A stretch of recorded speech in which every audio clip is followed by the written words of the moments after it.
Like, I struggle with it a little bit. I'll be honest with you. Because, see, I volunteered, I rose my hand, and I said, I want to serve. But our children didn't. Our sisters, our brothers, our mothers didn't. And sometimes I think that really who we owe a thank you for your service is to those individuals. So I want to say to you, Dante, today, thank you for your service. I'm famous. Dante's always been a character. So over the 22 years of service, Captain Ross has primarily been in weather. And we know weather gets a kind of a bad name because they rarely get it right. You wake up and it says it's going to be 52 degrees outside, so you go out, you put your snow boots on, you put all your cold weather gear, and then you go outside and it's 82 degrees outside, and you're like, blame it on the weatherman, or man or woman. So I actually remember the day that she told me what her dream job was. And it was probably about 10 years ago when we met. And her dream job, believe it or not, was to be a teacher, a professor at the Air Force Academy Prep School. Rarely in life do you get to do your dream job. Like, I would love to be the athletic director at the University of North Carolina. Anybody who knows me, I am a University of North Carolina fanatic. My license plate says UNC, my computer chair says UNC, but I am a fanatic when it comes to UNC. Probably won't happen. But I remember when she decided to apply to become an instructor here. She called, she says, listen, I got this opportunity, I think I'm gonna apply. But it was the word she said after that I remember the most. She said, but I probably won't get it. So she submitted her application. She called me back a couple weeks later and she says, hey, I actually made it through the first cut, but now I have a phone interview. But I probably won't get it. She did the phone interview and a couple weeks later she called and said, I got the job. But I really don't know how well I'm gonna do in the job. Because see, one thing about Captain Ross is she spends so much of her time trying to empower other people, deflect her accomplishments on other people, that she rarely lights the spotlight on her. So much so that when she called me, I said, what do you want me to say? She said to me, if I could get one last request as a military officer, I would ask that you come and talk to my cadets. Think about that for a second. It is her retirement ceremony. And her request of me was not to talk about her. Her request was to talk to you in the back of the room. If that's not selfless service, I have no clue what it is. So I said, okay. Believe it or not, I hate to tell this, but I'm gonna say it. I spent 8 years in the Air Force. If you cut me open, I would probably leave you. Please don't tell any. Oh, she's recording right there. I might be in trouble for saying. But I started off enlisting in the Air Force, and after 3 years, 9 months, and 17 days, I went to Lewis County. I went to OTS, and I got my commission.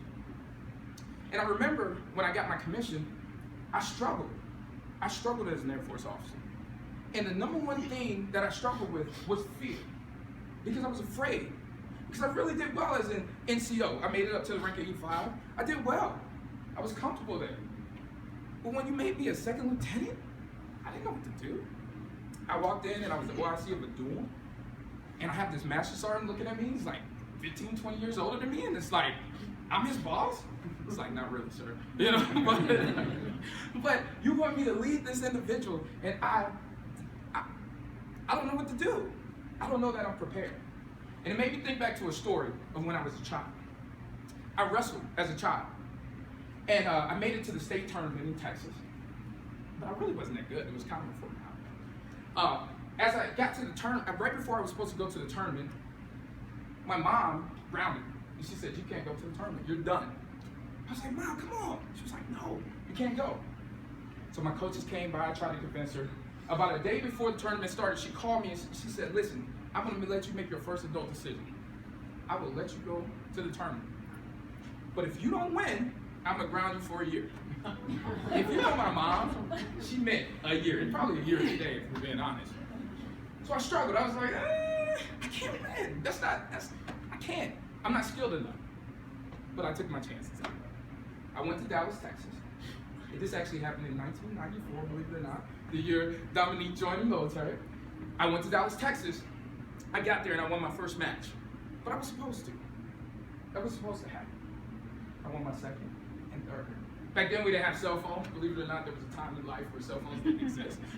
So my parents weren't there. But I kept telling myself, if I bring home the bronze medal, my parents will be okay. If I bring home the silver, they'll be okay. Because I was afraid. I couldn't beat the guy. I knew the guy who was supposed to win it all. I couldn't beat him. It was impossible.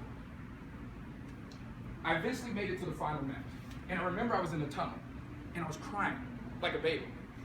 I was scared. I was like, he is about to embarrass me in front of this big stadium. Because when you do the state final matches, it's you one-on-one. Every other time, there's multiple mats happening, so not everyone's focused on you. But in the state finals, it's you, and all eyes are on you. I was crying, and I said, I can't do it. I wanted to call my mom and I said, Mom, please, will silver be enough for you? But something happened at that moment, and the Rocky theme song came on. And I don't know if you've ever heard the Rocky theme song, but it goes something like dun, dun, dun, dun, and it was something like the hairs on my arms began to raise. And I don't know what it was, but it was like, something said to me like, you're a country boy from North Carolina, what are you scared for? The worst thing that can happen is you give your all, and you lose.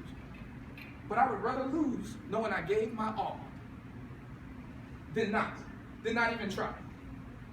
So I got out there and I gave my all. And we fast forward, I get home, I'm like, Mom, I'm sorry, I gave my all, but it wasn't enough. And what my mom did at that moment is she reached her hand out. She said, "Boy, you better give me my gold medal." And I took a gold medal out of my pocket and I gave it to her. Because I beat that boy. But if I allowed fear to enter in my mind, there's no way I could have done that. See, some of you are at this preparatory school and you're asking yourself, how are you going to make it through the next 4 years? Like, who am I? I'm just from Louisiana. I'm just from Memphis. I'm just from all these different places. The Air Force Academy is this prestigious university. Only the best of the best make it there. But I want you to know you're more than capable. Don't let fear stop you from your destiny. See, there's this thing, I'm really into this thing, medieval times. And in the medieval times, we had kings and queens. And from the time kings and queens had a child, they knew their place in this world. I mean, as a baby, you knew you were a prince or a princess. You knew it. Why'd you know it? Because when you walked in a room, people bowed to you. People told you from the day that you came in that room who you were destined to be. When you wanted to get dance lessons, you didn't get dance lessons from Jimmy or Joe, you got them from Michael Jackson. You know, when you wanted to sing, your lessons were from Whitney Houston, Mariah Carey, Celine Dion, whoever you like. Those are actually really famous people. You don't know who these people are. If you wanted guitar lessons, they came from Prince. Because they prepared you from the moment that you took the throne to lead. See, they give you titles called cadet. Because they're preparing you to go out and lead. And the thing about when you go out and lead, you gotta lead. You don't get to make excuses and say, well, actually in my English class, I didn't really, get all the information I needed. No. People are looking to you to lead them. And you gotta lead them. So the good kings, what they did is they got their trusted advisors together. They went and got their senior NCOs and pulled them in. And they said, senior NCO, I say first sergeant, platoon sergeant, whatever the name you use, help me. The smart ones do that. The smart ones say, teach me. I'm Clay, help them mold me. And those are the kings that went forth and had a long rule. But the ones that stood there and said, because I am a king or a queen, I know everything. Those were the ones that were quickly conquered.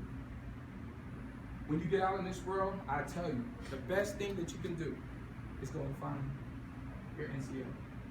A good, strong senior NCO.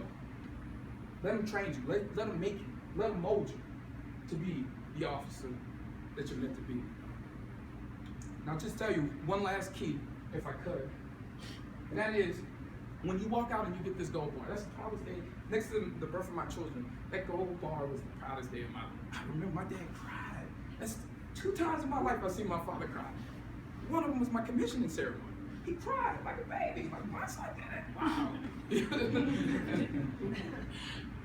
But you're gonna go out there and everybody is gonna want to mentor you. Everybody's gonna tell you, I'm your mentor. Follow me. But there's some kittens in lion suits out there. There's some people that portray themselves to be this huge figure, this huge intimidating figure. But you have to choose your mentor. You have to decide who is it that you want to emulate. And you got to grab a hold. See, a mentor is like a fullback in football. I don't know if we got any football players in here. Oh, here we go right here. See, I played running back in college. And I can tell my fullback's name to this day. But what I used to do, he was 6'3", 290 pounds. And what I would do is I'd get behind him. And I would hide behind him. And that linebacker would shoot that gap, and my fullback would say, boom, knock him out of the way. And he would keep running.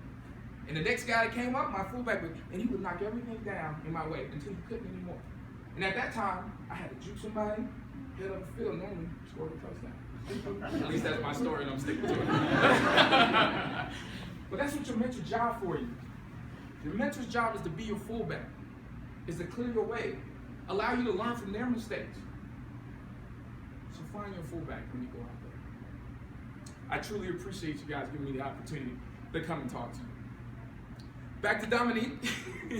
Dominique, I just want to say thank you. Truly, thank you for your service. There's been so many nights Dominique has called me and she's talked about you guys.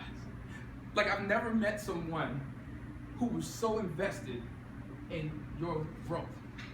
When someone dropped out of school, it hurt her to know they dropped out of school. She asked herself, what could she do better to have kept them in school? I've probably heard a story about each and every one that has been in her class. And that's a rarity.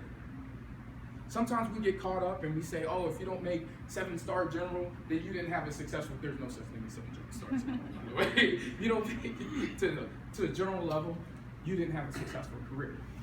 I will tell you, this young lady has mentored me, has helped me more than probably, some of the 06s and 07s that I've been affiliated with. I want to say thank you for that. We all owe a debt to you for all the sacrifices that you've made. And I know you're about to transition and go pretty soon, so good luck in your second phase of life. But we love you. Thank you. God bless you.